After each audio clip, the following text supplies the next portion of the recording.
Assalamualaikum dan selamat pagi. Jadi hari ini kita berada di Shah Alam untuk memandu uji Toyota Corolla Cross Hybrid. Jadi kereta ni ialah kereta yang dipasang di kilang Bukit Raja Toyota. So ini ialah versi CKD. Dia orang juga ada versi CKD yang menggunakan enjin petrol biasalah. So dan existing grade yang ada tu dikekalkan, cuma dia orang tambah Corolla Cross Hybrid. Jadi untuk versi yang baru datang ni ada beberapa penambahbaikan lah. Dan antara yang saya paling suka sekali, of course you all semua tahu, saya paling suka sekali cerita-cerita tentang safety features.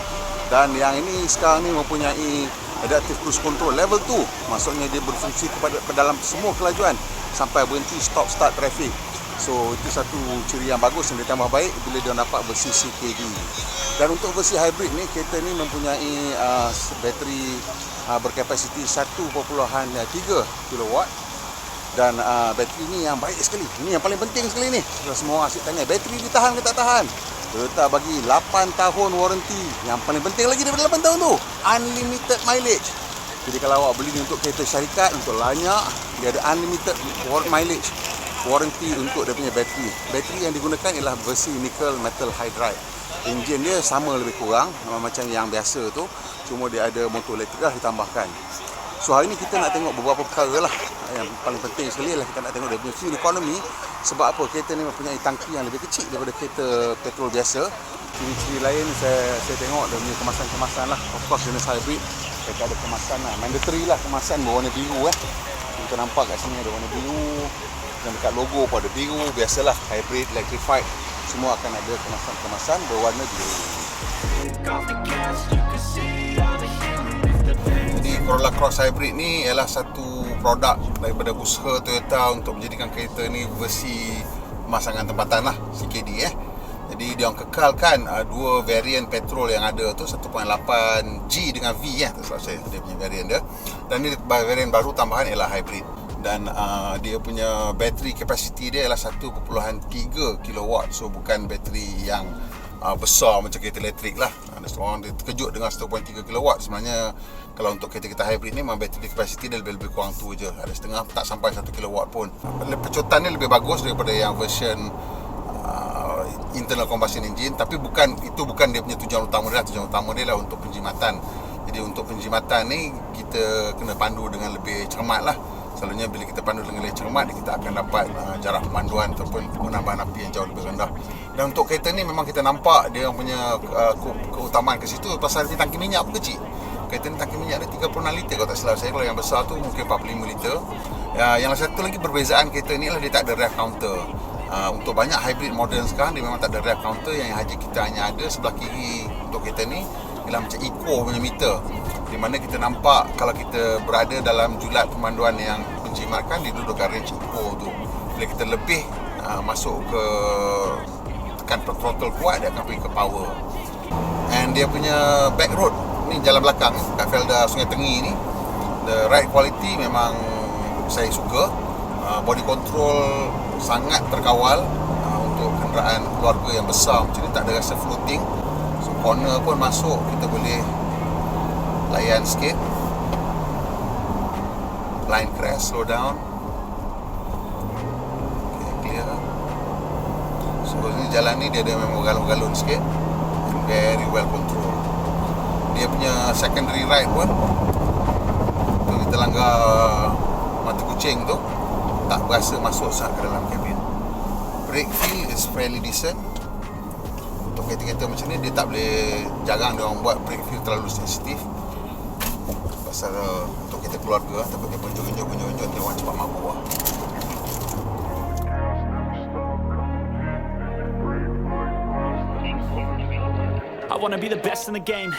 Kita memandu atas lebuh raya dan menggunakan adaptive cruise control.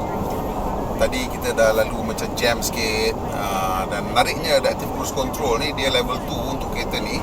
Walaupun kereta ni tak ada auto park brake, selalunya dia kena ada electronic park brake dengan ada auto brake.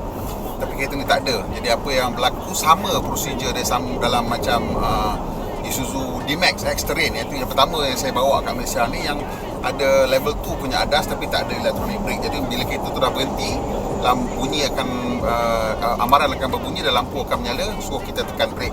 So dia akan menyala atau berbunyi selama 3 saat, lepas tu dia akan lepaskan brake. Kita akan mula bergerak ke depan. Jadi kena perhati sikit lah kat situ, jangan leka, takut kereta bergerak dan langgar kereta depan pula. Kalau yang kereta ada level 2 dan ada auto brake tu, dia akan berhenti dan hold lah. So saya tak pasti kenapa dia tak boleh just write the software to hold on to the brake. Kita tak tahu kenapa. So nampak macam pada kita lah kan, pada kita nampak macam kalau dia letak je code software tu macam tu, dan dia hold the brake, bila kita tekan resume dia gerak balik. Tapi nampaknya tak bagilah ciri tersebut. But anyway, it's still a good function. Boleh dapat sampai stop go traffic lah. Ini mengurangkan banyak stres kita. Dan untuk hybrid ni, kali ni kita dapati bila kita nak memandu secara bertenaga, memang kena pilih sports mode. Pasal kalau kita memilih hybrid ataupun eco mode, memang dia punya acceleration semua very gentle. So mungkin you akan rasa kereta tak ada power. Selain daripada tu, dia punya sistem macam lane tracking ni semua is quite effective ni, saya nampak selekoh agak, tak tahu yang nampak luar tu, selekoh dia agak besar lah radius dia. Saya tak payah pegang steering, dia boleh tahan lah. Tapi dia macam biasa, dia tak boleh lama-lama lepas steering, dia akan bising dan marah. So untuk kereta ni, bila kita gunakan adaptive cruise control, salah satu cara untuk dia mengawal kelajuan, selalunya kita guna brake lah. Kalau dalam turun bukit ke, melajak ke, atau bila kita depan lebih perlahan pada kita, selalunya kereta biasa akan gunakan brake. Tapi yang ini dia akan menggunakan bateri dulu. Maksudnya dia akan gunakan regen braking dulu untuk mengurangkan kelajuan. Jadi tiap kali kereta depan brake, kita akan dapat regen power sikit lah. Pasal dia tengok kereta depan, dia pun brake, dia akan dapat regen power. Dan kalau kita turun bukit pun sama, bila dia nak maintain kelajuan, dia akan gunakan regen. So itu yang kita nampak je bila kita pandu. Kalau kita tak menggunakan cruise control, bila kita lepas, dia akan masuk ke dalam regen sikit dia masuk sikit. So ada sikit, very mild regen. Bila kita tekan brake, dia akan mula regen dulu, dan kemudian masuk brake fizikal lah.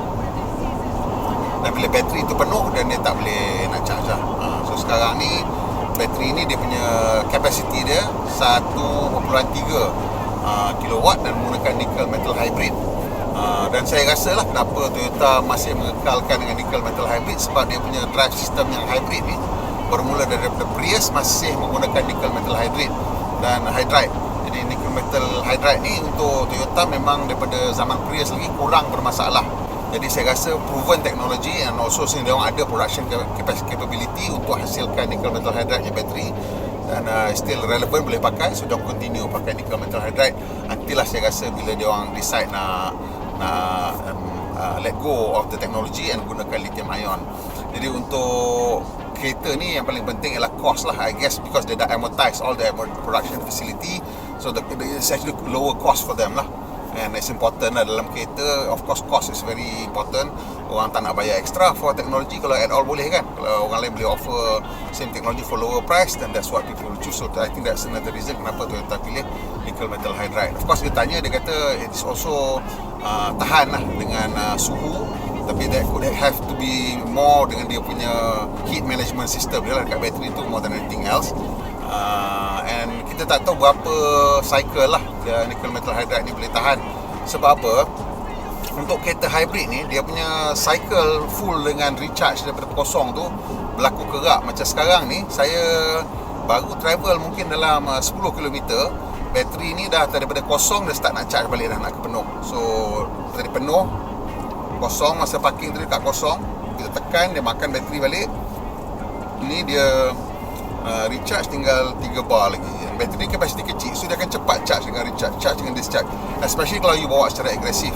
Kalau bawa secara macam ni dengan menggunakan adaptive cruise control pada kelajuan lebuh raya, dan dia more constant speed, dia mungkin tak begitu banyak charge dengan discharge lah.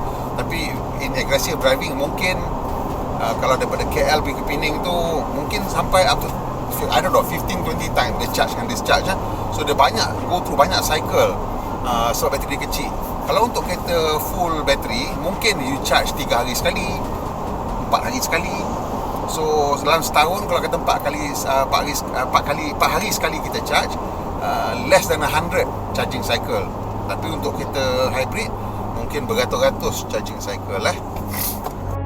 I wanna be the best in the game, invest in my name, check no restraints, I'm obsessed with the pain, I ingest, I retain. Dia punya lane centering ataupun lane tracking feature ni Mungkin setengah orang akan rasa jengkel lah ataupun annoyed bila dia start tarik kiri kanan Dan memang kalau masa kita tak mengantuk, memang boleh jadi annoyed lah.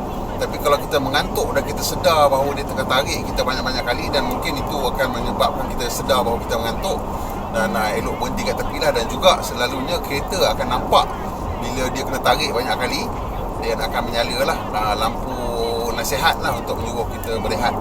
Yang kita dah penat, selalunya dia akan keluar gambar cawan kopi, dia tulis take a rest. Jadi saya rasa ciri amaran kesegaran pemandu itu adalah satu ciri yang underrated ataupun kurang disedari ataupun diminati oleh ramai. Tapi ianya boleh membantu kita dalam keadaan bila kita memandu seorang-seorang kan. Malam-malam kita dah mengantuk, atau siang kalau kita dah mengantuk, dia boleh membantu untuk mengingatkan kita lah. Tapi samalah macam mana-mana nasihat pun, kalau tak dengar, pulang lah kan. Bukan nak buat apa. Yeah, I've been doing this, I'm on it. I just wanna be iconic. Sipping on a gin and tonic. Got me going off when I'm on this topic, yeah. If I ever play, I want it. You know that I'm always honest. Stay away from those who are toxic. Keep 'em out your face, no way, you don't want it, yeah. Don't try to drain my energy. The enemy is everything. It's mentally, unhealthily. Spreading like a rain. Orang kalau nak beli Toyota Corolla Cross kan, aku cadangkan beli Toyota Corolla Cross hybrid je lah. Sebab apa? Okey, dia punya harga tu 10,000 beza tu mungkin rasa macam banyak lah bila kita tengok 1.8V dengan Corolla Cross hybrid 10,000. Rasa tak silap aku lah beza dia kan. Pasal 1, 2, 3 kan untuk yang biasa G-grade punya, 127 untuk V-grade dan 137 untuk hybrid. 10,000 beza tu masalahnya bila dia letakkan bayaran bulanan kalau beli melalui Toyota Capital, pembiayaan Toyota Capital, beza dia RM50 tentu sikit no. Jadi bila beza bulanan tu sikit sangat, dan bila kita tengok kita punya fuel consumption lah kan, fuel consumption kita, jadi kita bawa sepanjang 2 hari ni ada juga macam pelesit. Banyak jugalah kita bawa laju lebih daripada highway speed limit kan. Dan hari ni pun kita bawa tak adalah ikut highway speed limit.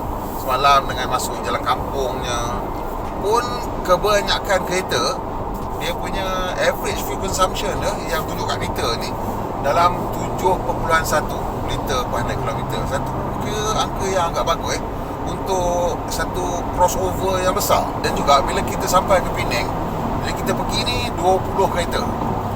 Secara purata bila sampai Penang, semasa kat KL ada orang dah isi sampai Tengkuk. So bila dekat Penang dah isi balik sampai Tengkuk, katanya isi balik tu antara 48 sampai 54 ringgit. Jadi tak sampai 25 liter lah paling banyak. Kiranya kalau pergi Penang 50 ringgit je isi kereta besar macam ni, impresif dah kan. So bayangkan kalau kata you isi, you ambil kereta hybrid ni, dia punya beza bulan bayar RM50 je beza. Dan dia punya penjimatan saya rasa untuk dalam minggu pertama tu kita dah dapat cover boleh dah untuk perbulanan tu. So memang dari segi kos pemilikan tu memang ada beza lah, ada beza daripada you punya segi running cost lah. Maintenance saya rasa lebih kurang sama je. Untuk benda ni dengan yang lain-lain tu pun mungkin lah ada masa-masa servis tu yang dia tinggi sikit lah pasal dia hybrid kan. So engine dia beza sikit. Dia guna engine Atkinson Cycle. Jadi engine Atkinson Cycle ni ialah satu engine yang di mana dia punya expansion stroke ataupun power stroke dia lebih panjang daripada dia punya compression stroke. Basically itulah dia cerita Atkinson Cycle. Dia mungkin pakai nama-nama lain, Budak Cycle untuk Volkswagen, dan tak tahulah mungkin ada nama-nama lain lah kan untuk company-company lain. Dan basically dia all Atkinson Cycle lah. Jadi engine Atkinson Cycle ni bila dia punya power stroke lebih panjang daripada dia punya compression stroke, so dia maksudnya dia ada kecekapan tenaga tinggi sikit lah. Bila kecekapan tenaga dia tinggi sikit, maksudnya engine tu dia run cold, dia run cooler. Dia maksudnya suhu engine tu lebih rendah daripada engine biasa, because dia punya a lot more of the heat goes into the actual power generation rather than into heating up the engine block, dan therefore nak kena wick away melalui coolant and keluarkan melalui radiator. Jadi disebabkan enjin Atkinson Cycle dia lebih sejuk. Kalau kita tengok kat depan tu, saya mula-mula tengok mana pergi radiator. Tak, dia guna radiator kecil sikit. sebab dia lebih cekap tenaga, so dia guna radiator kecil sikit. Jangan terkejut bila buka kereta, masa lain ni daripada kereta orang lain kan. Takkan radiator pun dia orang tukar. Tak, bukan Toyota kedekut, tapi memang enjin tu tak memerlukan radiator yang sama besar.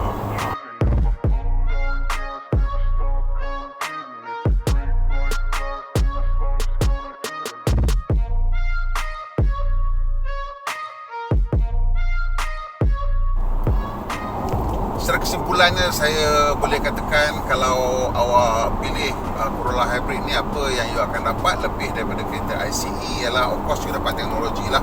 Tapi teknologi tu mungkin, so what, right? Teknologi is teknologi lah kan. Kalau dia tak mendatangkan kesan positif, kenapa kita nak kena bayar untuk teknologi tu, betul tak? Jadi untuk hybrid ni, apa yang you dapat ialah, satu, bila you nak memandu secara bertenaga, you akan dapati pecutan dia akan lebih baik sikit daripada Corolla 1.8. Sebab ramai juga yang kata Corolla 1.8 tu kalau dapat 2.0 pun sedap juga kan. Jadi yang ni akan rasa macam ada kuasa sikit lah tambahan. So dari situ kita dapat kelebihan prestasi dengan teknologi hybrid, dan juga dapat penjimatan minyak bila kita memandu dengan biasa. So memang ada satu situasi di mana kereta ni seolah-olah dia memberi dua benda yang nampak macam mutually eksklusif, iaitu dia bagi penambahan prestasi dan penjimatan minyak. So it's something yang sangat unik lah. Cuma harga dia lebih sikit lah. Tapi macam saya cakap tadi, kalau ikut ambil Toyota punya capital financing, dia punya easy payment dia panggil easy beli, beza dia RM50 pun tak sampai. So I think it's something yang you patut pergi duduk dan cubalah pandu uji betul-betul, dan baru buat keputusan sebelum you beli kereta ni. Cabaran utama dia untuk Toyota ialah nak memastikan salesman semua reti nak terangkan teknologi dalam kereta ni dan apa kelebihan-kelebihan dia, dan untuk menjawab soalan-soalan bila orang tanya pasal kereta ni, sebab ada juga orang yang ada kerisauan tentang teknologi hybrid. To me, Toyota has a good product. Cabaran dia ialah untuk berkomunikasi dengan pelanggan dengan cara yang betul.